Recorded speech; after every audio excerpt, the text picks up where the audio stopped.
Halo guys, jumpa lagi kita ya. Assalamualaikum warahmatullahi wabarakatuh. Salam sejahtera untuk kita semuanya. Kembali lagi bersama aku di sini. Di video kali ini guys, aku nemuin video ini di TikTok. Di sini ada judulnya, mahasiswa Malaysia ini heran dengan sikap santai orang Indonesia walau dalam keadaan apapun. Kita lihat dalam video ini seperti apa. Jangan berlama-lama lagi, langsung saja kita react videonya.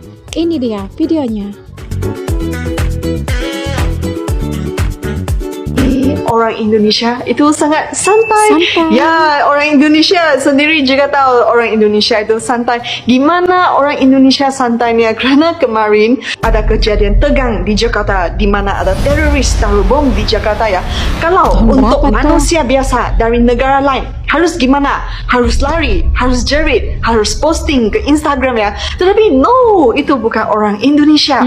Orang Indonesia kalau ada bom, ada kejadian tegang, semua pada kumpul di sana. Semua pada lihat, semua pada observasi.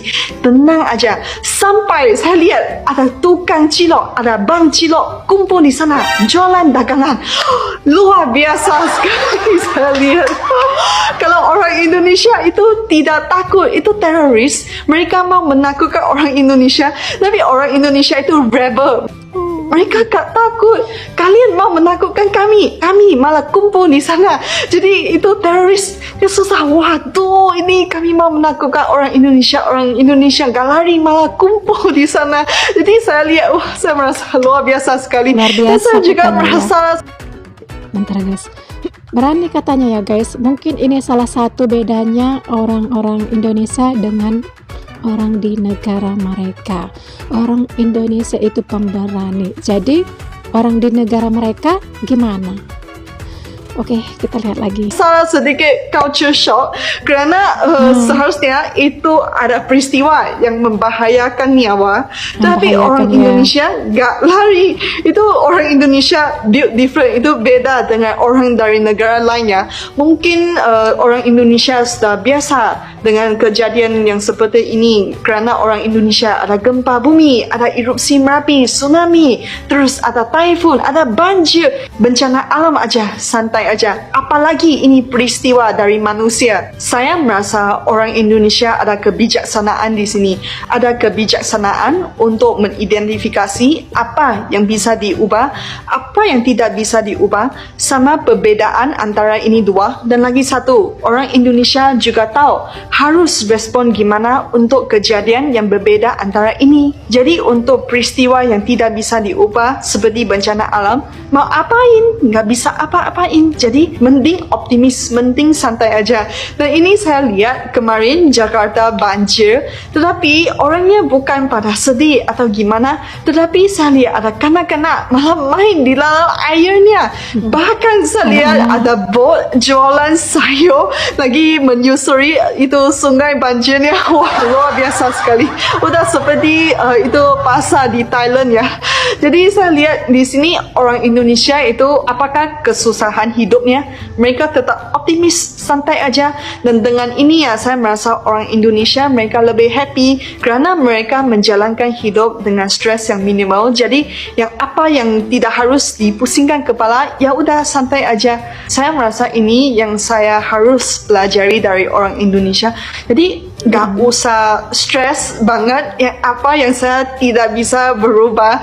Mending ya santai aja. Apabila saya sampai di Indonesia, kadang-kadang saya terlalu stres. Nah, teman-teman Indonesia bilang, sabar Ivy, santai Ivy.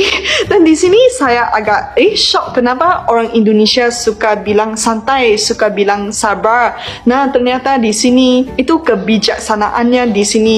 Jangan pusing atas apa yang kamu tidak bisa berubah sebagai manusia yang biasa.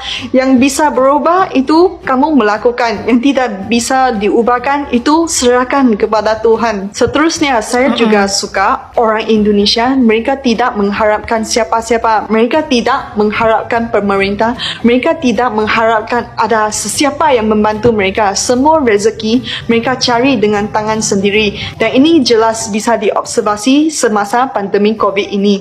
Kerana kemarin ya saya lihat di di Facebooknya Pak Jokowi ada satu komen, itu masnya bilang, Pak Jokowi, saya tidak mengharapkan apa-apa, saya tidak mengharapkan bantuan uang atau bantuan apa-apa pun, cuman saya minta kerjaan pada saat pandemik ini. Dan ini orang asing seperti kami juga tahu ya, kerana kalau di negara lain, negara maju ya, itu banyak insentif dari pemerintahan. Tetapi di Indonesia, kalau kamu mengharapkan pemerintahan, mending kamu kerjakan dengan tangan sendiri. Yang ini kami respect tentang orang Indonesia. Jadi saya di Indonesia, saya lihat ada banyak orang Indonesia, mereka itu rajin, mereka rajin mencari rezeki, terus mereka pakai akal untuk mencari rezeki, mereka gak duduk di sana mengharap pemerintah. Yang saya suka tentang orang Indonesia yaitu mereka ikhlas. Kalau di Malaysia ya, kamu mau sewa satu spot di restoran atau food court ya, misalnya sudah ada orang jual Indomie, kamu gak bisa jual Indomie lagi, kamu harus jual bakso, ada mie Jawa yang lain-lain, kerana nanti terjadi persaingan. Tetapi kalau di Indonesia, saya ke food courtnya, itu sederet itu warungnya, semua bisa jual makanan yang sama, minuman yang sama, dan mereka semua santai aja. Itu mereka gak merasa dengki atau iri hati antara lain. Mereka semua itu teman. Itu rezeki kemana itu ya udah, itu terserah customernya, mereka tetap teman-teman gitu. Dan kemarin saya lagi dengan teman, kami minum kopi jos di Tugu Jogja ya. Terus pas kami duduk, ada satu ibu, dia menjual makanan, tetapi pada pas itu kami udah kenyang, kami cuma mau minum kopi itu aja. Tetapi ibunya, walaupun kami bukan customernya, ibunya tetap ajak kami ngomong dalam bahasa Inggris. Walaupun ibunya bahasa Inggris tidak begitu lancar, tapi ibunya tetap sabar, tetap pengen belajar untuk ngomong dengan kami. Dan kami merasa sangat senang gitu, sangat segan gitu. Walaupun kami bukan customer kepada ibu itu, ibu juga itu gak merasa apa ya, gak merasa tidak enak atau gimana, tetap diajak ngomong dan gak memaksakan kami untuk beli makanan dari ibunya. Dan saya merasa itu luar biasa sekali. Dan dengan ini ya, kami orang asing selalu bilang, kalau orang Indonesia mau membantu kamu, dia pasti membantu sampai habisnya. Misalnya orang Indonesia sudah janji mau bantu kamu bikin A, tetapi A-nya gak selesai, nanti B, C, D, apa-apa terus sampai Z-nya, mereka membantu dari sampai A to Z, gak sampai sampai D, mereka merasa susah, mereka putus asa, mereka pergi itu aja. Mereka akan membantu sampai semua itu masalahnya selesai. Sebagai contoh, kemarin saya minta bantuan teman saya Agis, gimana caranya untuk bikin name card dalam bentuk gigi. Terus harapan saya adalah Agis kasih instruksi saya dalam bahasa Indonesia dengan perlahan-perlahan supaya saya mengerti. Tapi apabila Agis sampai ke asrama saya, Agis sudah siap lukis itu, name tag-nya sudah siap ada. Saya itu kaget sekali. Itu apa ya, saya gak ekspektasi bahwa itu dibantu sampai akhir gitu. Jadi apabila saya terima name tag itu, saya juga kaget ya. Yang lagi satu lagi saya suka dengan orang Indonesia, itu orang Indonesia mensimpelkan hal yang sulit. Kadang-kadang bisa dengar teman-teman Indonesia atau dosen saya bilang, kok masalah yang simple dijadikan sulit. Dan itu saya suka tentang orang Indonesia, kerana kalau sesuatu masalah ada penyelesaian yang sangat simple, sangat straightforward, sangat terus terang. Kenapa mau di gini-gini? Kenapa gak lurus disimpelkan, tidak menyusahkan orang lain? Misalnya ada peraturan atau apa-apa, itu bahasa Inggris namanya red tape, ada itu prosedur yang sangat pusingnya. Itu orang Indonesia. Bentar guys, kalau bisa dipermudah ngapain dipersulit, ya enggak? Lanjut. Ada peraturan atau apa-apa, itu bahasa Inggris namanya red tape, ada itu prosedur yang sangat pusingnya. Itu orang Indonesia, mereka bisa gini, mereka bisa namanya fleksibel. Nah, sini saya juga mau sharing ya pendapat saya apabila saya membandingkan Singapura, Malaysia dan Indonesia ya.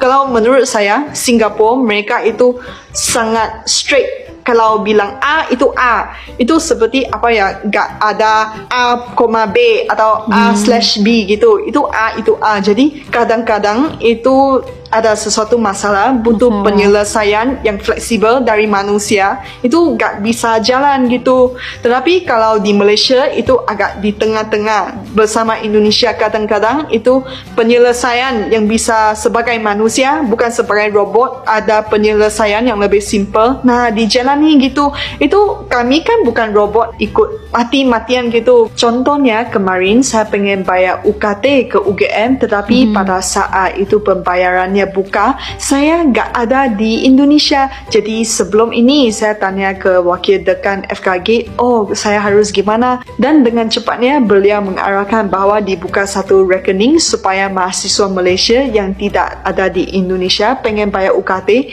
itu bisa langsung deposit ke akaun ini. Saya tahu kalau pita merahnya yaitu saya harus titip teman, itu harus transfer uang ke teman, ada teman siapa di Indonesia dan teman itu membantu bayar, tetapi enggak, itu disimpelkan, disederhanakan, itu aja, dibikin satu rekening untuk mahasiswa asing biar mereka bayarnya senang, bayarnya juga enggak sulit. Jadi saya sangat senang bayar UKT kepada UGM. Saya tanya, kapan mau bayar UKT-nya ya? Oke, terpotong sudah. Inilah kalau kita lihat dari TikTok ya guys. Mungkin ini belum selesai sih, masih ada perbincangan lainnya. Tapi oke lah ya. Teman-teman kalau tahu nama channel YouTube-nya Mbak ini boleh tulis di kolom komentar ya. Jangan lupa untuk subscribe. Ini sudah disampaikan Mbak ini ya, pengalamannya selama ia berada di Indonesia dan kuliah di Indonesia guys ya. Kita lihatlah betapa senangnya dia tinggal di Indonesia dan betapa senangnya dia berteman dengan orang-orang Indonesia. Kalian kalau tidak tahu tentang kondisi keadaan suatu negara, jangan suka menghina ataupun membuli orang-orang yang ada suatu negara tersebut. Kenali dulu negaranya seperti apa, atau bisa juga berkunjung ke negara tersebut agar tidak ada pemikiran negatif ataupun tidak merendahkan dari negara lain. Oke lah ya, dari video ini yang disampaikan Mbak ini banyak pelajaran yang kita terima khususnya dari negara-negara lain ya. Semoga dalam video ini negara lain juga terbuka pola pikirnya agar bisa berpikiran yang positif terhadap orang-orang Indonesia dan orang Indonesia. Oke lah guys, di sini aku mohon maaf, mana tahu ada kataku yang salah dan yang kurang tepat yang menyinggung perasaan kalian di sini. Berikan kritik dan saran Anda, insya Allah di video berikutnya akan aku perbaiki. Thanks for watching. Wassalamualaikum warahmatullahi wabarakatuh.